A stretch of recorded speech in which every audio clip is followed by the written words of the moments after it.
Hello dear students, let's simplify graphic method of game theory. मैंने previous video में game theory का graphic method discuss किया था जब मेरे पास पे ऑफ मैट्रिक्स का ऑर्डर 2x n था। प्रेजेंट वीडियो में मैं वो क्वेश्चन सॉल्व करूंगा जब मेरे पास पे ऑफ मैट्रिक्स का ऑर्डर होगा m×2। मीन्स मैक्सिमाइजिंग प्लेयर की स्ट्रेटजी 2 से ज़्यादा होंगी बट मिनिमाइजिंग प्लेयर की स्ट्रेटजी 2 होंगी। गेम थ्योरी का ग्राफिक मेथड हम कब यूज़ करते हैं, लास्ट वीडियो में भी हमने डिस्कस किया था। जब पे ऑफ मैट्रिक्स का ऑर्डर m×2 हो और 2x n हो, इवन m×n हो, but can be reduce to order m/2 और 2/n। मीन्स हम उसको डोमिनेंस से रिड्यूस कर पा रहे हों। Let's start with an example. हमारे पास एग्जाम्पल है जिसका ऑर्डर है 4x4। प्लेयर ए की 4 स्ट्रेटजीज हैं, प्लेयर बी की 4 स्ट्रेटजीज हैं। First of all we will try with saddle point. Row wise minimum element select करेंगे और column wise maximum element.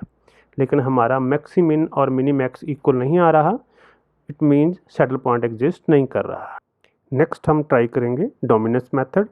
Dominance में हम देखेंगे कि अगर हम किसी एक प्लेयर की या दोनों प्लेयर की स्ट्रेटजीज रिमूव कर मैट्रिक्स को 2/2 कन्वर्ट कर पाएँ और m/2 और 2/n कन्वर्ट कर पाएँ।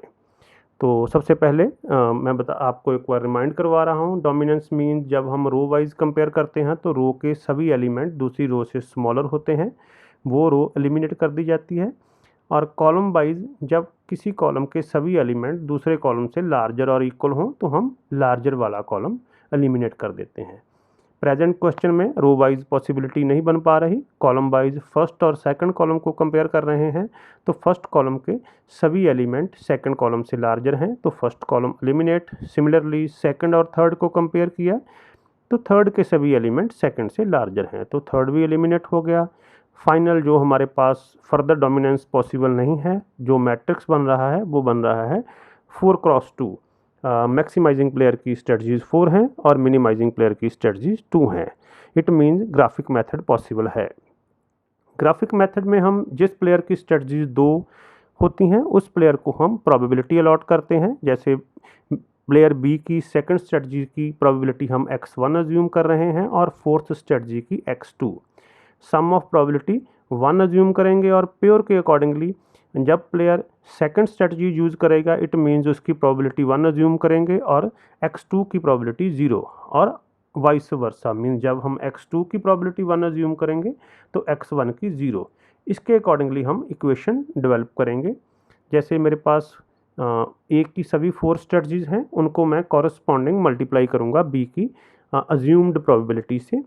जैसे ए की फर्स्ट स्ट्रेटजी के एलिमेंट हैं 4 and 4 और कॉरस्पॉन्डिंग प्रोबेबिलिटीज़ हैं x1 and x2। 4 into first probability plus 4 into second probability. हमारे पास first equation 4x1 plus 4x2। Then second row में 2 and 7 कॉरस्पॉन्डिंग प्रोबेबिलिटी से मल्टीप्लाई करने के बाद 2x1 प्लस 7x2।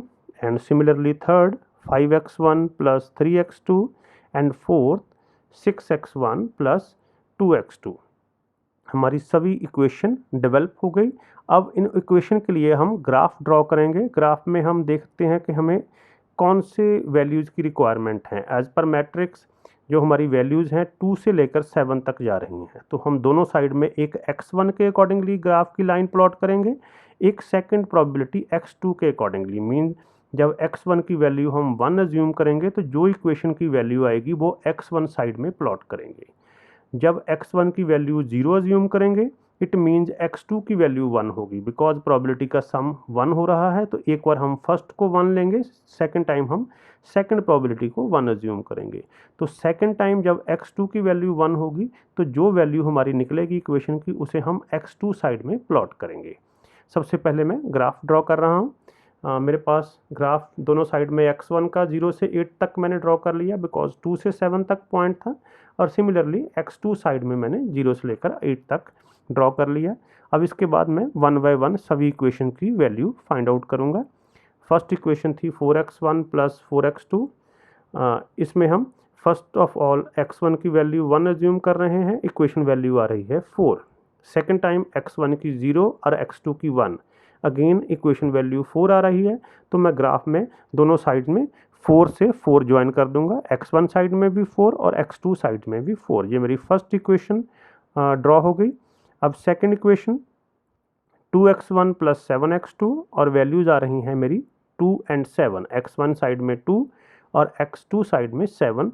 तो हम 2 से 7 को ज्वाइन करेंगे और लाइन ड्रॉ करेंगे। ये हमारा 2 से 7 सेकंड इक्वेशन ड्रॉ हो गई। अब सिमिलरली थर्ड इक्वेशन देख रहे हैं 5x1 प्लस 3x2 और हमारे पॉइंट आ रहे हैं 5 and 3। तो हमने 5 को 3 से ज्वाइन किया तो हमारी इक्वेशन बन रही है, थर्ड इक्वेशन हमारी ड्रॉ हो गई। Similarly fourth equation 6x1 and 2x2, तो हमारे पॉइंट आ रहे हैं 6 and 2। तो मैंने x1 साइड में 6 और x2 साइड में 2 को आपस में ज्वाइन किया तो मेरी फोर्थ इक्वेशन ड्रॉ हो गई 6 to 2, that is fourth equation. अभी मैंने सभी इक्वेशन को ड्रॉ कर लिया। अब हम सेलेक्ट करेंगे, अगर हमारे पास मैक्सिमाइजिंग प्लेयर की स्ट्रेटजी 2 हों तो हम लोअर पोर्शन ऑफ एनवेलप या lower portion below all line shade करेंगे। जब हमारे पास मिनिमाइजिंग प्लेयर की स्ट्रेटजी 2 हों तो हम टॉप पोर्शन सेलेक्ट करेंगे। जब मैक्सिमाइजिंग प्लेयर की 2 स्ट्रेटजी हैं तो मीन्स हम मैक्सिमिन चूज़ करना होता है, मीन्स हम लोअर पोर्शन के सभी पॉइंट्स में से सबसे टॉप वाला पॉइंट लेंगे।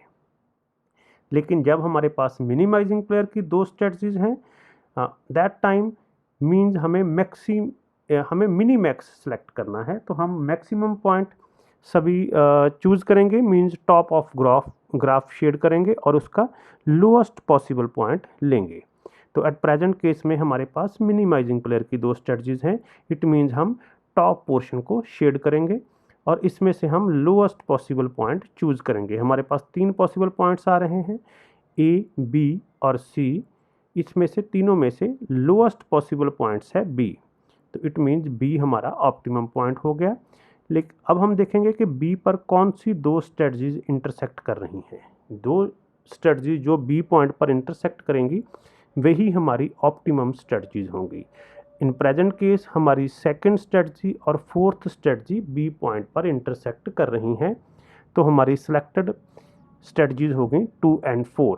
बी की ऑलरेडी हम 2 स्ट्रेटजी सेलेक्ट कर चुके हैं, ए की हमने सेकंड और फोर्थ स्ट्रेटजी सेलेक्ट कर ली। अब हमारे पास 2 by 2 ऑर्डर का मैट्रिक्स अवेलेबल है, हम इस पर ऑड्स मेथड अप्लाई कर सकते हैं।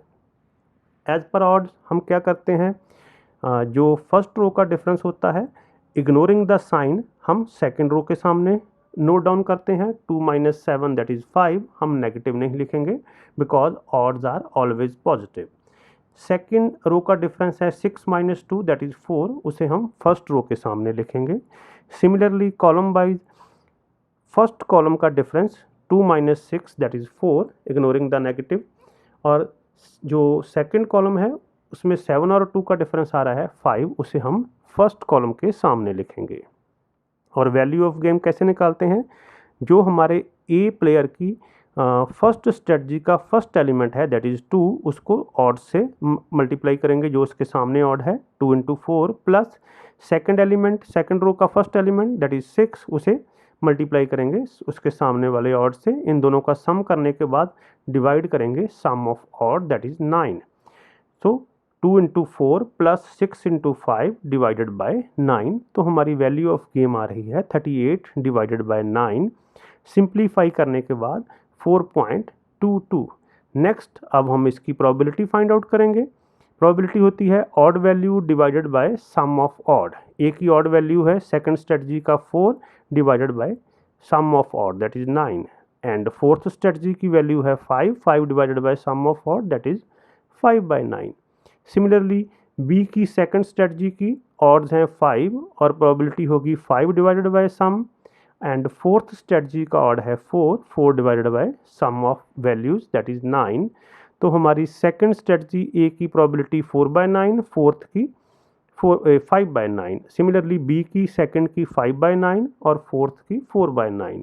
दोनों प्लेयर फर्स्ट और थर्ड स्ट्रेटजी यूज़ नहीं कर पा रहे हैं। इट मीन्स जो स्ट्रेटजी यूज़ नहीं कर रहे हैं उनकी प्रोबेबिलिटी होगी 0।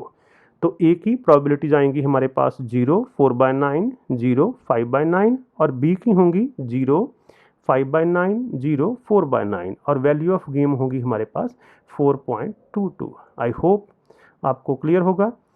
इसके साथ हमारा ग्राफिक मेथड के दोनों टाइप के क्वेश्चन हमने सॉल्व कर लिए। अगर किसी को कोई एनी कन्फ्यूज़न और डाउट हो तो आप कमेंट्स में लिख सकते हैं या हमें ईमेल कर सकते हैं। Thank you very much. God bless you. Take care.